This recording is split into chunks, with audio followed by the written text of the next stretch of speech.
Yesterday afternoon, what we have referred to as the Spirit Airlines of the COVID shots, the one that our own Buck Sexton got so that he could attend his brother's wedding, was effectively pulled from the market because it was unsafe. And I want you to just think about what that means. Our government was mandating that people get these COVID shots, 100% healthy people, or they lose their job. And now they are saying, oh, wait, these shots actually have potentially significant health consequences for healthy people who never needed the shots in the first place.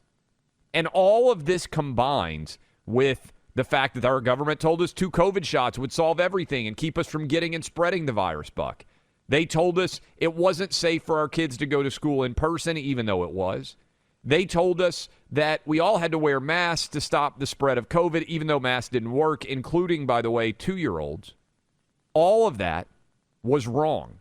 And if you dared, as Buck and I did, to call into question any of this, you were labeled a purveyor of disinformation, and you were in danger of having the full-throated roar of the mainstream checkmark blue checkmark brigade members come after you, and their cohorts in the mainstream media could decide that they were going to try to dox you. You weren't allowed to say any of this.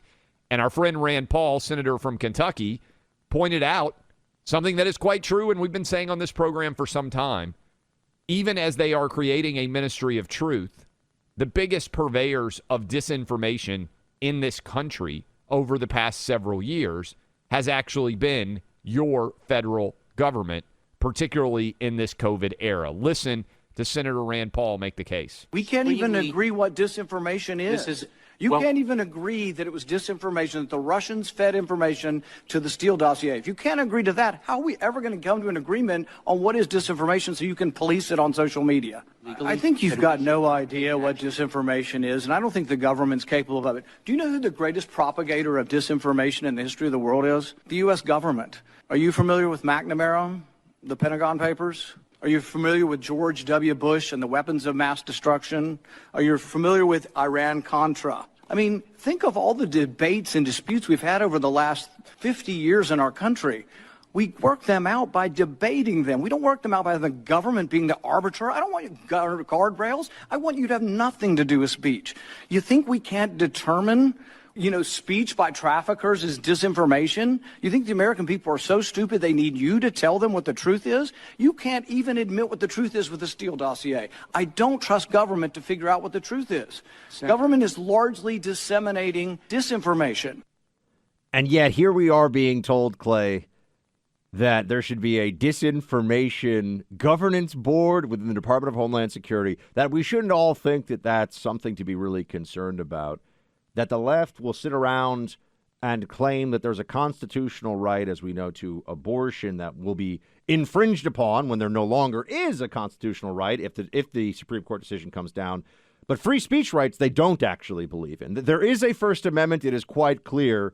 Freedom of speech is there. It is in the text. It is in the basis. Thank God. It is really the basis of English common law in so many ways, and has been for hundreds of years. And yet that's a right that they entirely nullify, negate whenever they feel like it, even on core political and policy issues. I mean, the notion of vaccines in this country as beyond the realm of discussion when you're mandating vaccines is so contra the heart of the First Amendment. It was such an egregious trampling of free speech, and it wasn't just corporations engaged in this. It was corporations at the behest and encouragement of directly from the White House. They trampled on free speech rights, and not only did they do that, they trampled on them and were wrong, which is the part I think that we have to hammer home. And they're saying Johnson & Johnson now.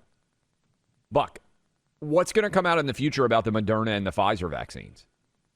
This was such a radical, unprecedented idea that a company would get guaranteed buy-in mandated by the government to a for-profit company. Look at the money that Moderna and Pfizer have made off the COVID shots.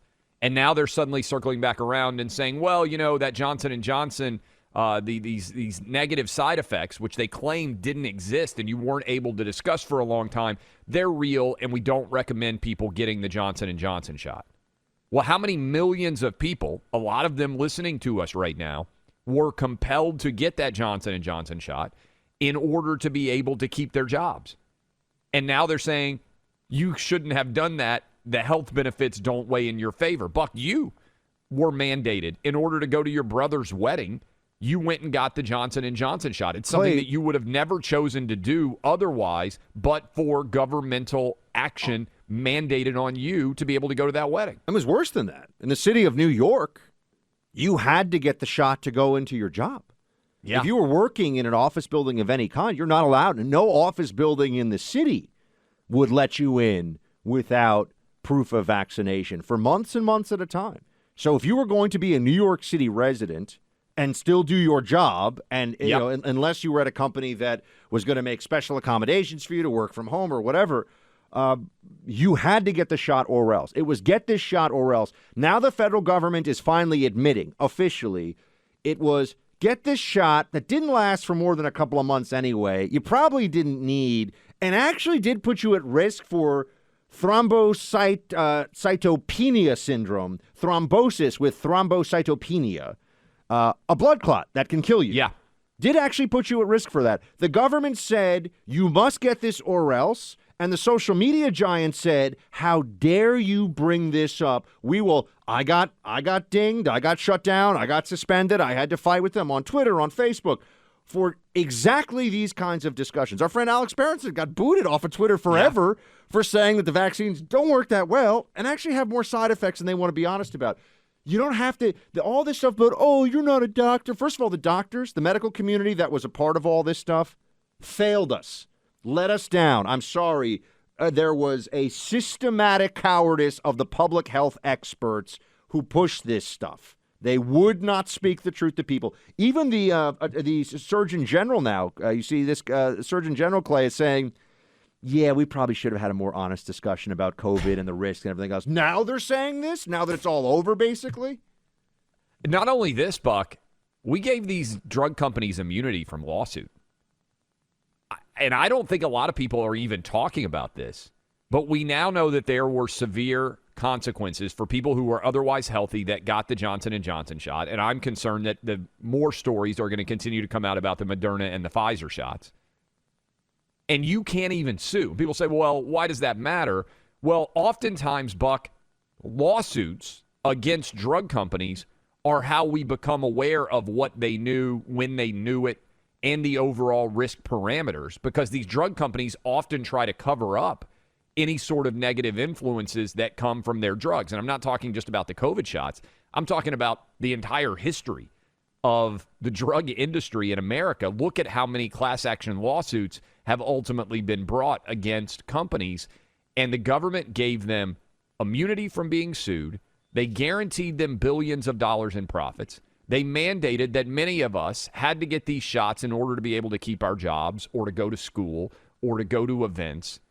And now we're finding out there was no reason for this. And by the way, Bill Gates was one of the top proponents of the COVID shot. And now Bill Gates is coming out and saying, well, turns out COVID wasn't as dangerous to most healthy people as we thought it might have been.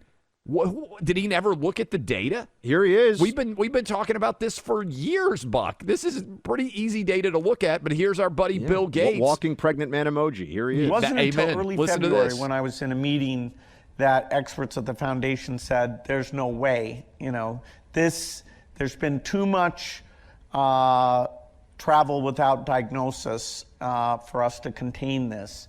And then at that point, we didn't really understand the fatality rate. We didn't understand that it's a fairly low fatality rate and that it's a disease mainly of the elderly, kind of like flu is, although a bit different than that. So that was a pretty scary period, right, where the world didn't go on alert, including the United States, nearly as fast as it needed to. Clay, this is a lie.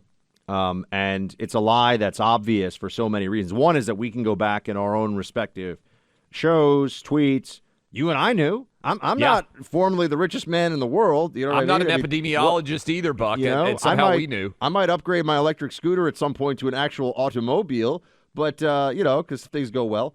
But you and I knew somehow. Why didn't they know? And in fact, in 2020, in February of 2020, I want to remind everybody that the Diamond Princess cruise ship was essentially a perfect encapsulation of what COVID is, which is that there were 3,700 people roughly on board, okay? 700 became infected. This virus is very contagious. 700 became infected. And there were they think there were seven deaths total of senior citizens at the time. It was all older. It was older people. So we had some sense of what the actual fatality rate was. Now, I actually think the 7 deaths is way high. If you looked at comorbidities and what they actually died of, did they die of COVID? But it's astonishing to see that they act like we didn't know in the beginning that this was not a danger to young people, that the fatality rate was going to be very low overall. And if you look at Dr. Unitas, I'm not sure I say it. It sounds like I'm talking about the football guy, right? But it's Johnny Unitas. Unitas from Stanford University. He essentially said, look, we're looking at probably about a 0.1 to 0.01 fatality rate, something in that range early on. That was in the very beginning. We did know. And now we know, no matter what we've done, basically the only way we've gotten through this is by everybody getting it. 75% of kids have got it. Some huge percentage of people under the age of 65. And all of this, I don't know how you trust the government anymore.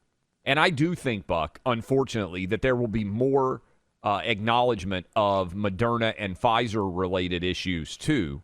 The Johnson & Johnson is the canary in the coal mine as it pertains to the COVID shots. And, again, it is madness that we have, even in the midst of this, the Biden administration, which has spread more misinformation on COVID than anyone and been proven wrong on COVID more than almost anyone, is going to argue that they are the arbiters of what science is and what's acceptable to say and what's not acceptable to say. It's infuriating. It really is.